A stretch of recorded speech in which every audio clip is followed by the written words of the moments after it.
Hello again, friends, and welcome to another segment here on Doc G's Wine and Spirits Review. So you can see I've got three good friends here on the table for you, and they are here for one purpose. And tonight's purpose is to talk to you about wines that are blends. Throughout the 2 or so years that I've been sharing with you the different types of wines and spirits, etc., in terms of the wines, I've focused a lot on single varietals. I've talked about Chardonnay to you. I've talked to you about Pinot Noir. We've done spots on Albarino. We've done spots on Cabernet Franc. We've done spots on other single varietals. Sauvignon Blanc comes to mind. Honestly, I can't remember all of them because I don't actually have them written down here, but I know that I have spent a lot of time sharing with you the characteristics and different regions where single varietal grapes, single varietal wines are produced and given out to us to consume. Tonight, the focus is going to be a little bit more, well, not a little bit more, totally on doing a little bit of, I'm going to do a little lecture first, and then we're going to do a little tasting. But I want to talk to you about wine blends, and wine blends of all colors, shapes, and sizes. So welcome aboard. Good to see all of you. I hope all is well. And cheers, and that is a blend. So let's just talk about the concept of blends to get us into the flow here this evening. Blended wines generally mean that you're taking single varietal grapes and you are combining them into what the winemaker believes will be a wine that is palatable and enjoyable for everyone who chooses to sample it. So if you look at the way blends are done, you can see right here on the table, we have a white, a rosé, and a red, and you can blend grapes. You can even blend red and white grapes. It actually happens. I'm not going to go too far into the weeds with that. My purpose here tonight is to be able to share with you some tips and a little bit of background so that when you're out doing your wine shopping, if you come across the blend, you'll be a little bit more informed about whether or not you think you're going to enjoy it. So let me start by saying, you know, I've done a spot on sparkling. Sparkling is the consummate blend. If you look at sparkling wines, particularly champagne is generally done with a Chardonnay, a Pinot Noir. There's your white and your red, but it comes out as a white, kind of white, little yellow pale wine.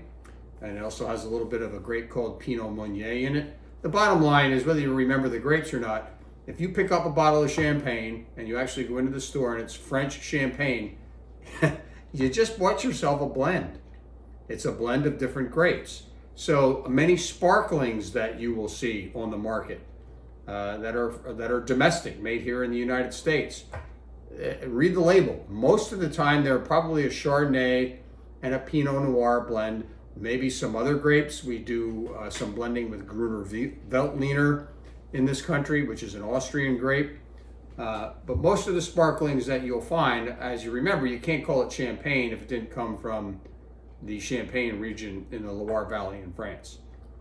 So there's also other sparkling wines like Cava, which comes from Spain.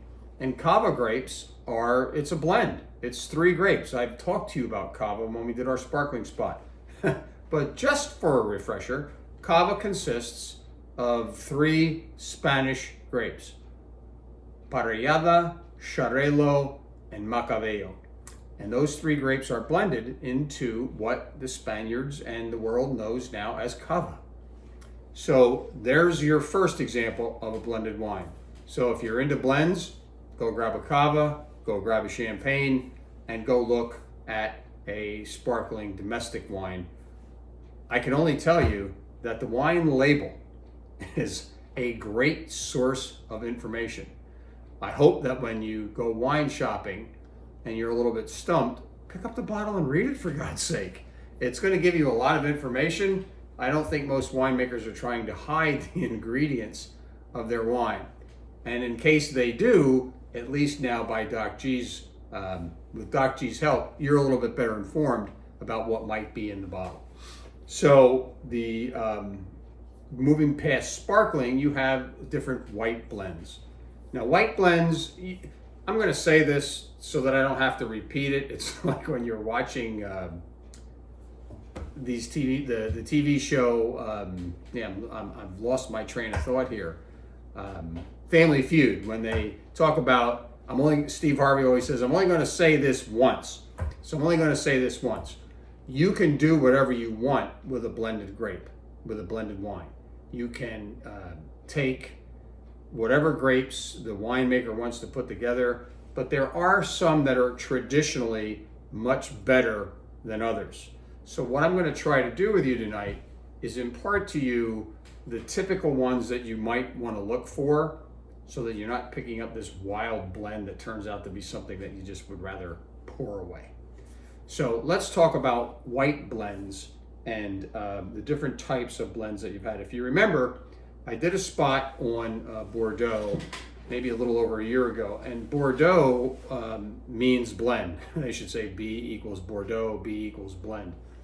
So Bordeaux wines are always blends. Now on the white side, Bordeaux blends are generally a blend of Sauvignon Blanc and a grape called Semillon. So if you want to just go get a white Bordeaux, voila, you have yourself a blend.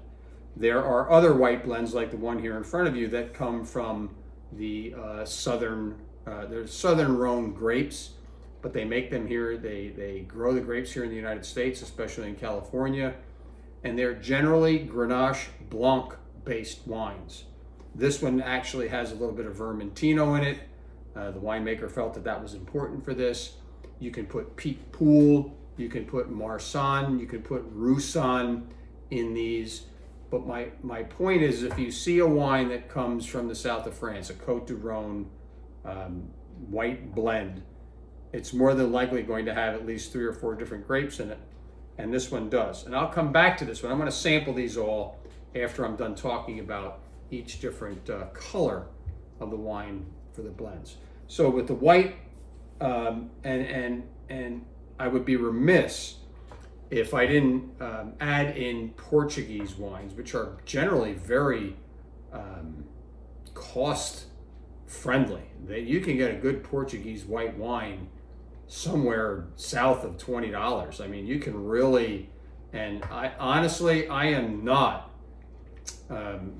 as well versed on Portuguese white grapes as I would like to be, because there are just so darn many. I can only tell you that when you're sampling a Portuguese white wine, 99 times out of 100, it is a blend. And it's a blend of, I know there's a lot of Albarino, they call it Alvarinho in Portugal, but it also has Tinto Cow and Tinto, I think that's a red one, but they have other white grapes that go into Portuguese white blends. To this day, gang, I have yet to drink a bad Portuguese white wine, a Portuguese red wine, and of course the port that comes from Portugal as well. So don't overlook Portuguese wines when you're if you're in the supermarket, or if you're in the wherever you do your shopping at Total Wine. If you have depending on where you live, I know our wine and spirit shops in PA have a Portugal, Spain / section. Check some of them out there, and then also check the chairman selections that you find kind of stacked in these boxes in a unorganized way. They look like they're not organized, but they're right there for you. You just got to read the label and check out the origin of them. If you see a Portuguese white, you might want to try it. So I want to move on from the whites then to rosés, because rosés also, unless the bottle, and again, going back to the bottle, if you look at a bottle of rosé and it says Pinot Noir Rosé, it's probably Pinot Noir Rosé. Or if it says Cab Franc Rosé or Cabernet Sauvignon Rosé. Remember, rosés are nothing more than red grapes who have the wines bled off very quickly. Let rest on the skins a little bit to give them a color. I did my spot on rosé. It's not my point here tonight. But most rosé wines, 99 out of 100 of them, are red wines that have been, I don't want to say diluted, they're just made in a different fashion. So when you find a rosé that doesn't have the specific grape varietal on it, it's more than likely a blend. And I'm going to give you some examples. There's a lot of Provence style rosés that you'll see on the market. A Provence style rosé is made with grapes that are done in the traditional southern France style. And again, they're generally Grenache based. Grenache is a very important grape when you're talking about French wines, and California to a certain extent. So the Provence style rosés generally have a combination of the following grapes. Usually it's Grenache. It might have a little bit of a grape called Cinsault. It'll have a little bit of a grape, maybe a little bit of Syrah. And there are a host of others, very obscure grapes that they use and save generally for blending these rosé wines. And they're made in America. California has done a fantastic job with growing a lot of these, and other winemakers. It's really up to the winemaker's decision how they want to blend wine and hope that it comes out good. And they test them and figure them out. And the purpose of blending is to maybe smooth out some imperfections that another grape might have had during harvest. And they make for some very good drinking wines. So there's also another style of rosé. It's called the Southern Rhone style, or I'll just say the Rhone Valley style of rosé, and it's generally referred to as GSM style rosé. G standing for Grenache, S standing for Syrah, and M standing for Mourvèdre.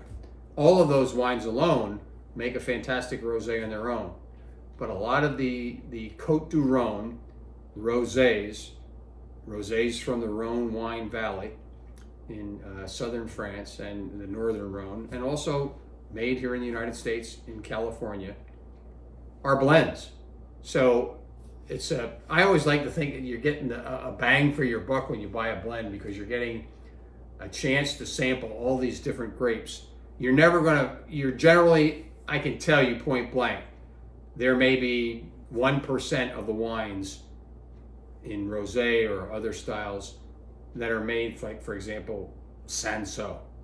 You're just not going to find straight Cinsault rosés, because it's kind of for lack of a better term, it's not a high yield grape, so the winemaker's not going to make a lot of money on it.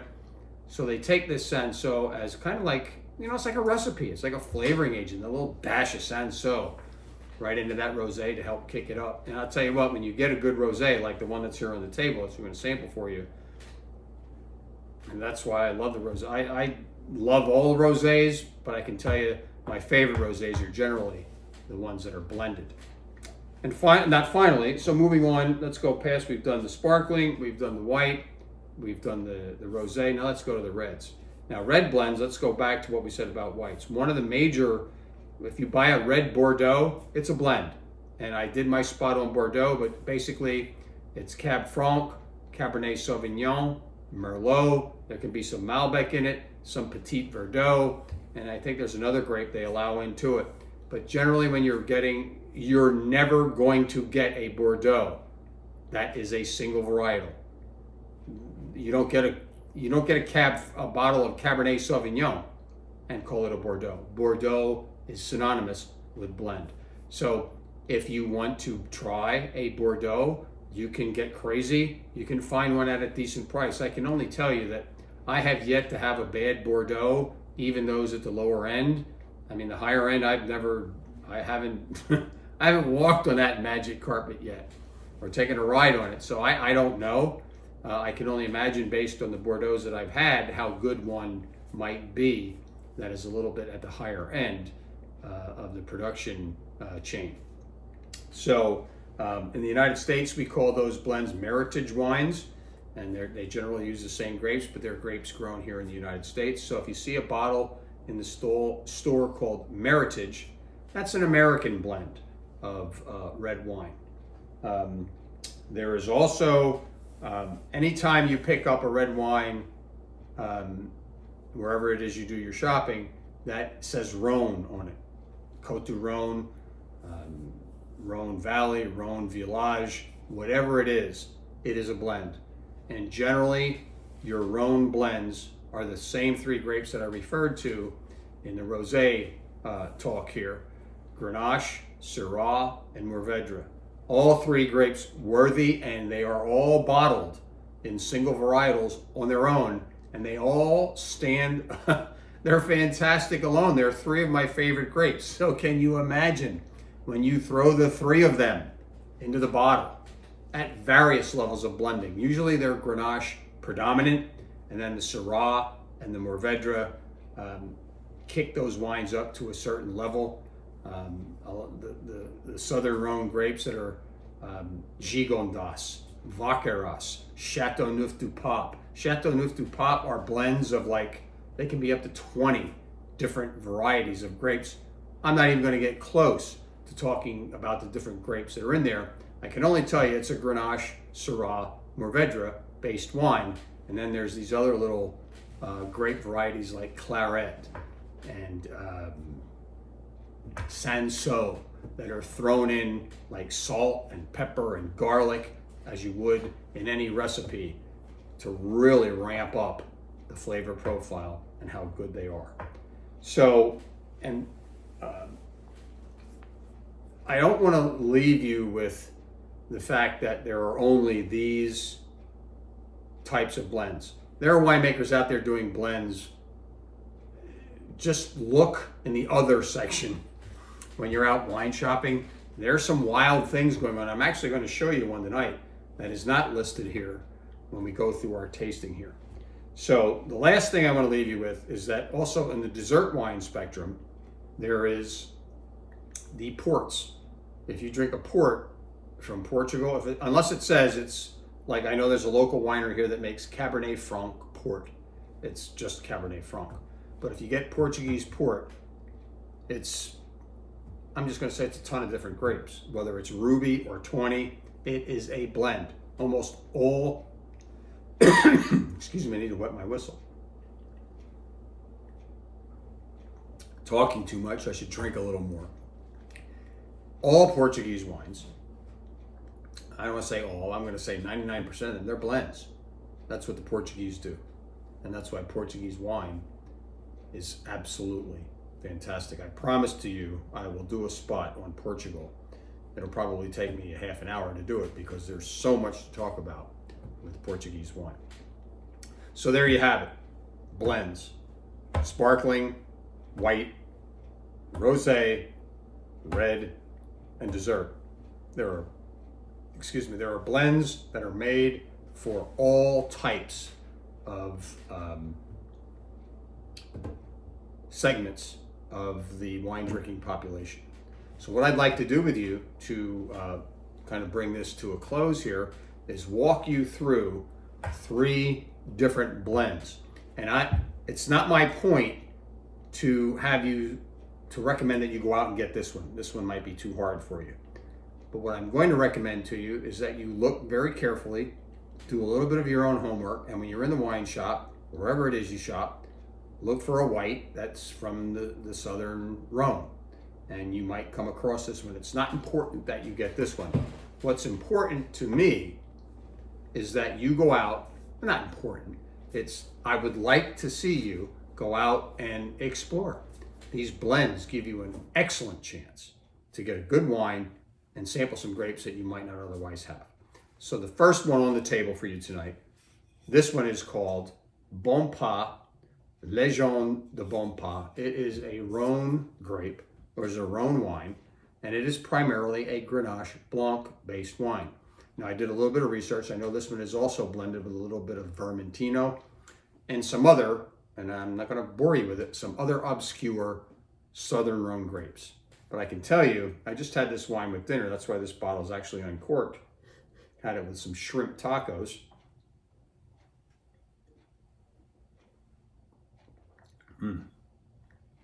Wonderful, smooth finish.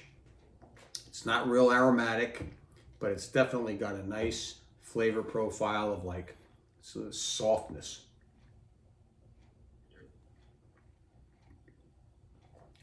Peaches. Maybe a little nectarine. That is really very good. And this one, I don't remember It really was not a very expensive one. It's one that I got on Wine Access, but that's an example of a white blend. There are hundreds of white blends that you can find. Don't be afraid to buy yourself a white blend and think that you always have to have a bottle of Pinot Grigio. There are so many good white blends that are out there, and you're missing them if you're not getting them. So let's move that one aside. That's our white blend. The next one is our house wine. You notice the O on the label. My wife absolutely loves this wine called Olema. Now this Olema is unfortunately not sold in Pennsylvania for all my Pennsylvania friends out there. For those of you that can get the Total Wine, I think Total Wine is in bed with these people. They always have this on the shelf at Total Wine, and it is a Provence style rosé. So if you look at the color, it's a wonderful color. It's all red wine.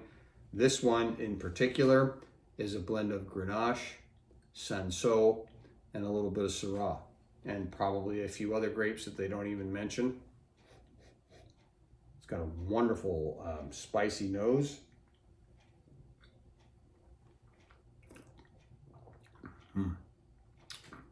Syrah is known for a little pepper on the finish. This is our go-to rosé. We probably drink more of this Olema, and not because it's the O and it matches our last name, because it's fantastic. It is a very good rosé, and it's a blend. Everything here tonight is a blend. So let's set that one aside, and I want to finish with a little twist.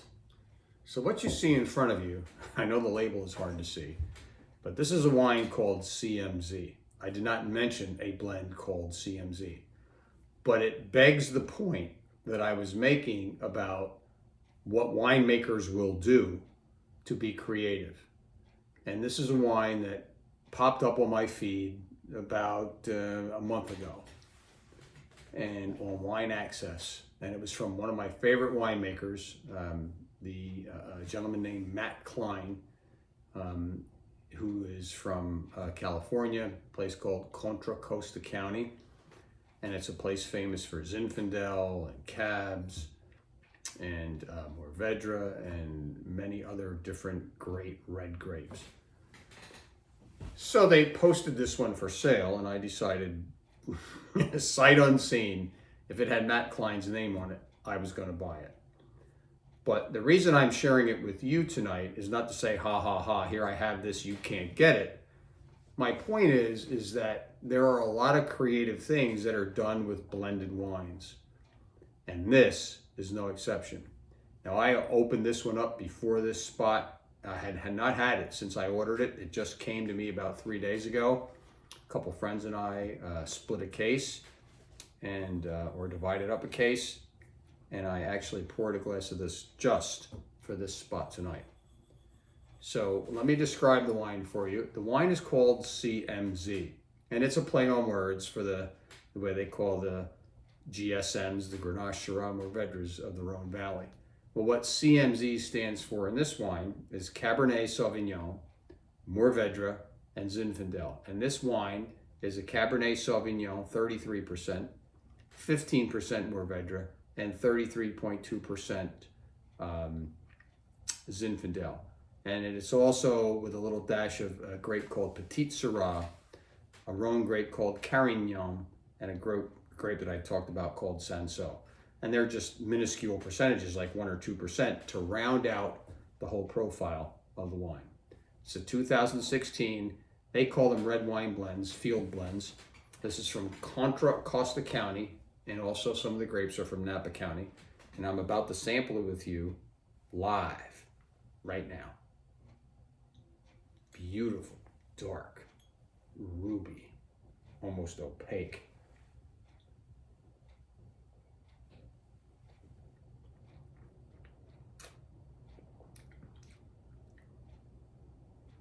Oh my God. That may be one of the best red wines I've had in the last year. Oh, I can't wait to have a nice piece of something with that. Lamb, steak. You could You could get away with a hearty chicken recipe with that. That is a fantastic, fantastic wine. So set that aside. I know you're probably not going to be able to get that, and you're not going to find many winemakers doing a Cabernet, Mourvedre, and Zinfandel blend. But my point is this. There are a lot of good blends that you can find out there. My hope is that I've inspired you to do your research. And when you're in the wine shop, look for a blend. If you're tired of drinking Cab and just plain old Merlot, and just tired of drinking, Cab Franc or whatever Pinot Noir, whatever red you drink, they're all good grapes. But there's nothing like the surprise that you get from a wonderful blend, whether it be red, whether it be rosé, whether it be white, and quite frankly, whether it be a sparkling. The blends are out there, my friends. Go look for them, and happy hunting, and I hope that you're able to find a red blend that warms your heart and your palate the way these blends warmed mine. So until we meet again, until the next time, cheers, and it's time to go looking for some blends.